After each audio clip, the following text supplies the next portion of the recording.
Ayan mga kasyul, mga kalangga, no, mapagpalang umaga sa lahat. Actually, alas 10 na po ng umaga. Medyo ano na. Oy, kuya!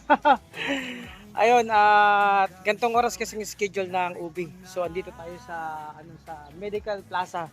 No, dito yan sa Bulan, sa SMMG mga kalangga. Ayan, so nandito tayo para ito yung follow-up check-up ni Kumare. So, i-read po yung result ng ultrasound. So, dito natin malalaman mga kalangga yung kung ano ba talaga ang result nilalaman ng ultrasound kung bakit nasakit ang kanyang tiyan, tapos tagiliran. So, dito malalaman mga kalangga. So, sana. Hello kuya, shout out.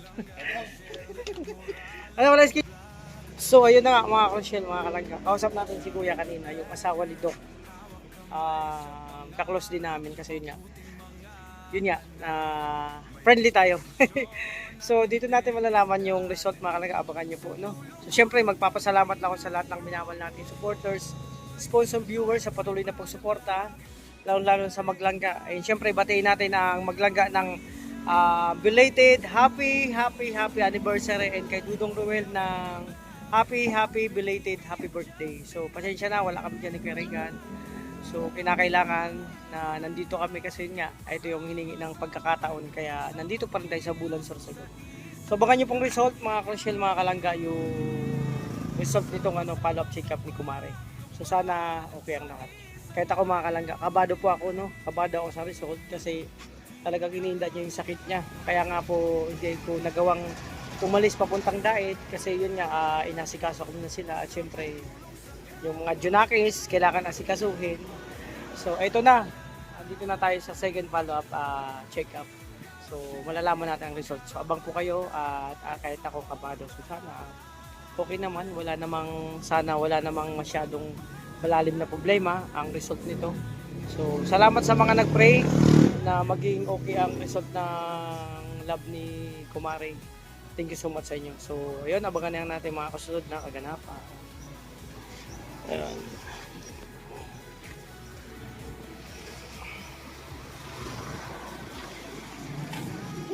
Ayan mga kalangga, si Kumare.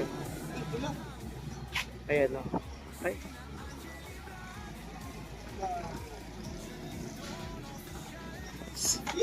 Talaga.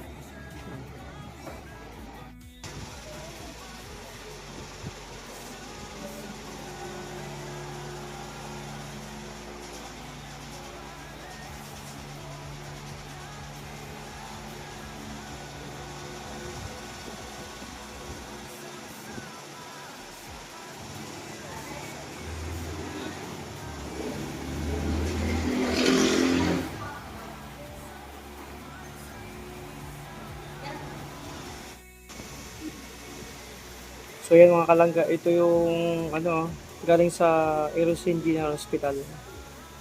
Ito po yung ultrasound. So nandito na kami para basahin yung result syempre. Kaya antay natin ng may nakasalang pa doon na pasyente. Sunod na si Kumare pagkatapos yan. So relax lang ang lahat, kahit ako nire-relax lang, syempre kabado. Ayan.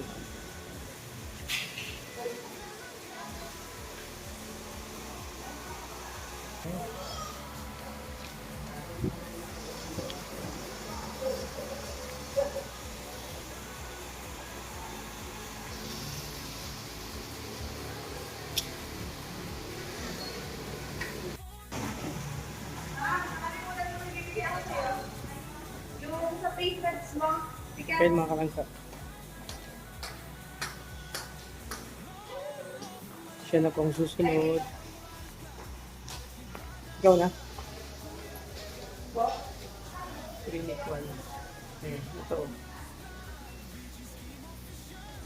Siya na pong susunod. Yun mga kalangga, dito natin malalaman, no, kung ano ang result ng ultrasound. So sa mga nagtanong dyan, malalaman na natin. Ito na yung result after reading. So sana okay naman ang lahat, no? Thank you so much sa mga nag-alala. Ito yung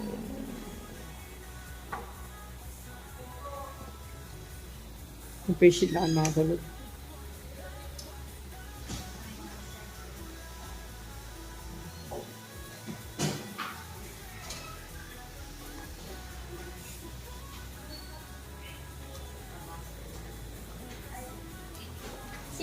Ayun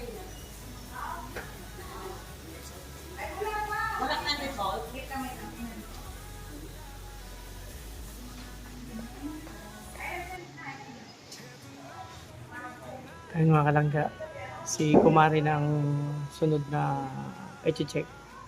Follow up check up niyo ito mga ka-Rochelle kasi last week nakapag-check up na po siya. So yun nga po, kinailangan na yun, request ultrasound. So yun, ang dami nagtanong kung may sunod na ba na baby.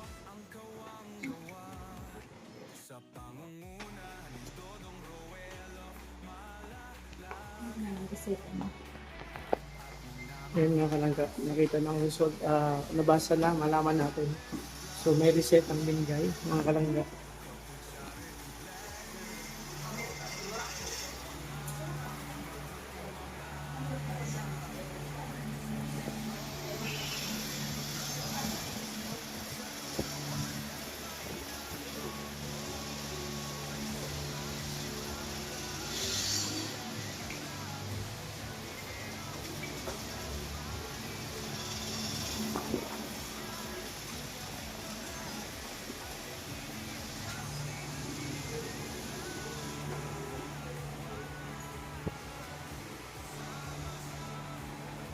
Ano daw? May reseta? So yun mga kalangga, tapos na ma-read yung ano. So merong reseta na binigay. Para saan yung reseta? Natulog ang puso, sa kulog sa puso. Kapag sumasakit yung puson. So yun mga kalangga. So mamaya ano natin, bilhin namin yung reseta para dun sa pagkasakit ng puson. So ito muna, sobrang tirik ang araw mga kalangga. Kunin ko na yung ating kabayo, no? Kabayo. So ito, sobrang init mga kalangga. Sarap mag-mission ngayon. So tapos na kami. Galing kami dyan sa SMMG. Tara.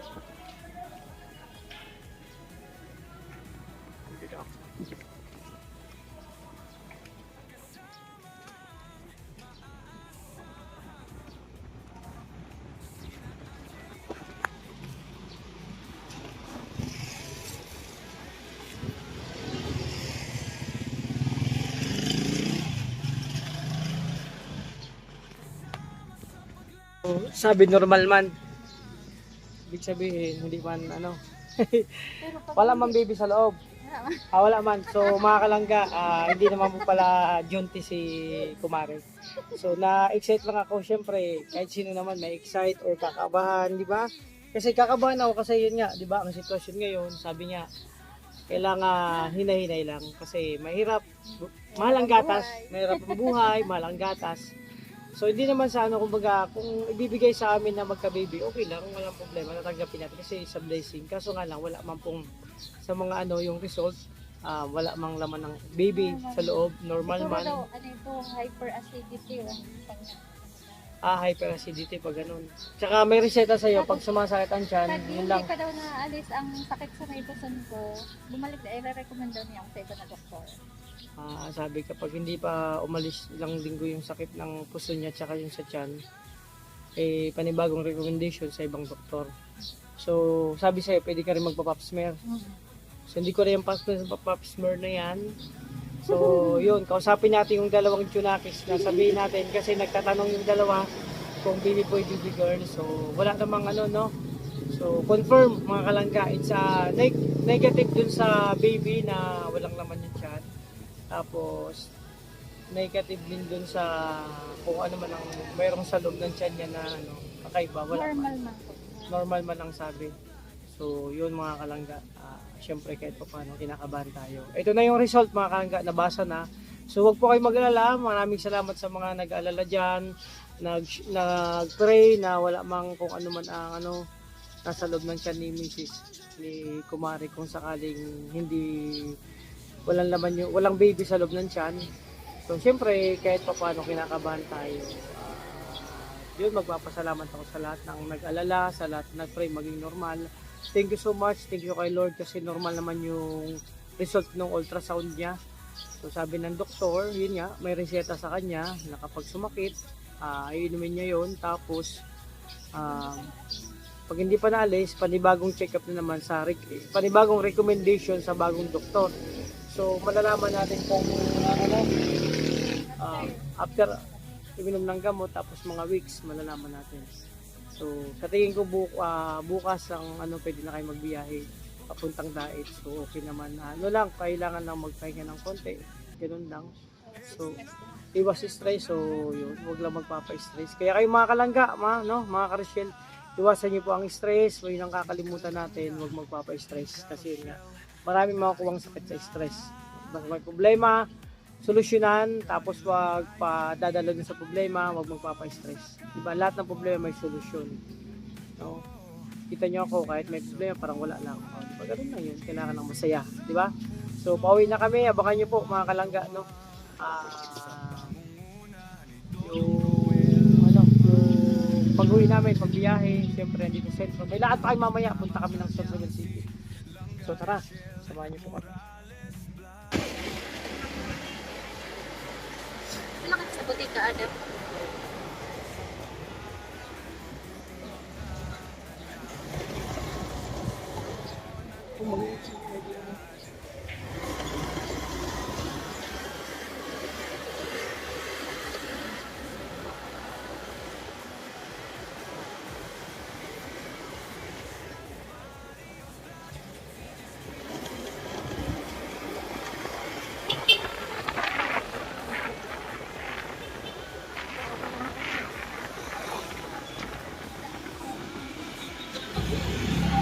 Bigyan mo tigada. Ito lang.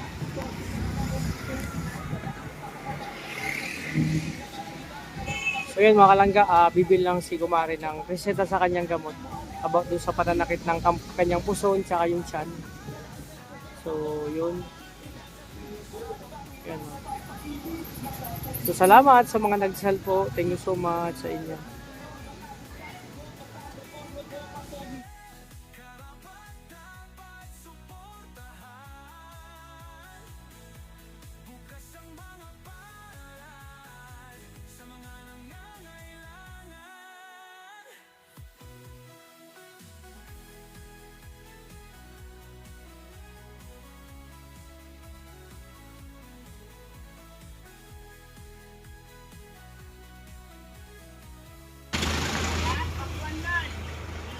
Ito lang. Ano ka bigay ni?